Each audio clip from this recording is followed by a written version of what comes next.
this probably all comes across to a lot of audiences as you're trying to blame her for running away or whatever. Well, I look at it, you know, you sit by yourself sometimes and you try to say, what did I do wrong? You know, could I have been a better husband? Could I have done this? Could I have done this? I gave her everything. And my way of giving her love was providing for her. You know, like I say, I kept telling people, she wanted a boob job, she got a boob job. Braces, we got her braces. LASIK, yeah, LASIK surgery, we got our LASIK surgery. But I don't really mean to be arrogant. It's just like I call it a dominance. And being a police sergeant, a policeman for 33 years, you have to develop that certain amount of callousness, and I don't even call it arrogant. I mean, I think I'm the last thing in the world to describe me as arrogant. You know, I mean, it's just like Joel has really kept the lid on me from being funny. Because if it wasn't for him, I'd be doing all kinds of goofy stuff. The other day, Greta's trying to have a thing, and I've got the horns going to ruin their interview, you know, on the cars and stuff, and that made all the press. It was this crazy thing, you know. Yes, it takes a certain type of humor to find the humor in a missing fourth wife and a dead third wife. But apparently Drew Peterson has been able to bridge that gap and find the humor in those circumstances. Joining us tonight, Derek Armstrong, the author of Drew Peterson Exposed. He is joining us exclusively tonight. Here is his book. He has hours of audio tapes of Drew Peterson, and we learn that related to Stacy Peterson, Drew Peterson took a polygraph and flunked. He missed half the questions. He was deceptive on half the questions. Is that true, Mr. Armstrong? Yes, it is, Nancy. Sorry. Go ahead. He was deceptive on 3 answers that related directly to the timeline that I asked him to produce for the book. Were you disturbed when you realized he was lying? Yes, and that was the reason I asked him to take the polygraph before I would even consider interviewing him and writing the book. How did you meet Peterson to start with? Who contacted who? I contacted Selig, his publicist, when I heard he was shopping a book. I'm in Canada, so the offer I made to him was, I'll write an impartial book. But he had no luck getting an author interested, and I came along, I suppose, at the right time.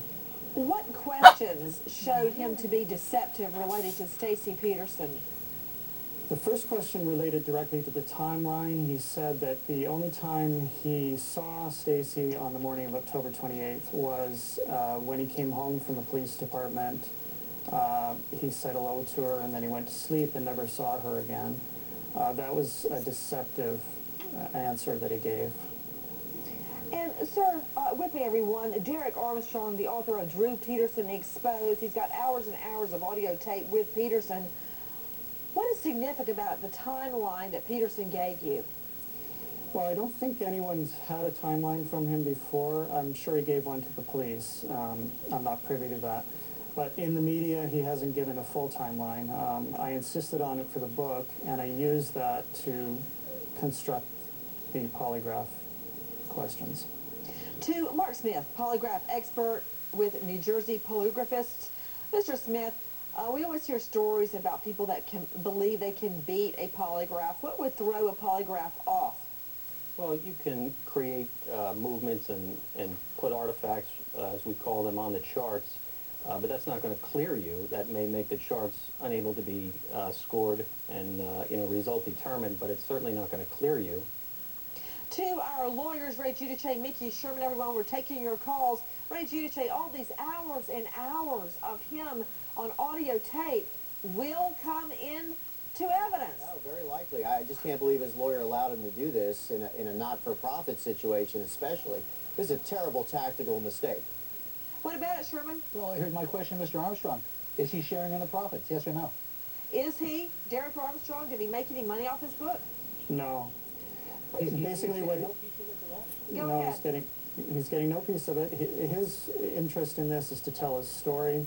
My sense of it is that he likes celebrity. You know how he likes to be in the media. I think he wants a book. I think eventually he wants a movie. That's what I think is at the bottom of his motivation.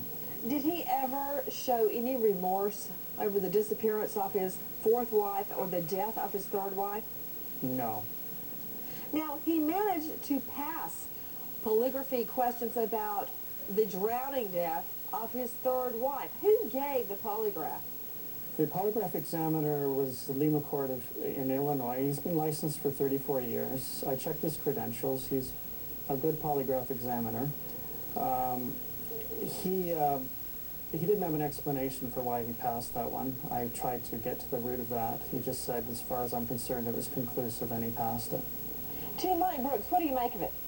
You know, Nancy, I think polygraphs are a great investigative tool. I talk about them all the time. I've used them in my cases I've worked with when I was at the FBI. But, you know, they're an investigative tool. They're not admissible in court. So, you know, does he have a personality disorder? You know, is he really telling the truth? Did he pass the one on Savio? That maybe he was, beat it or was deceptive and it didn't come through? Who knows? But the bottom line is, Nancy, with the grand jury and all the evidence they have with them, if they have a case, they should charge them.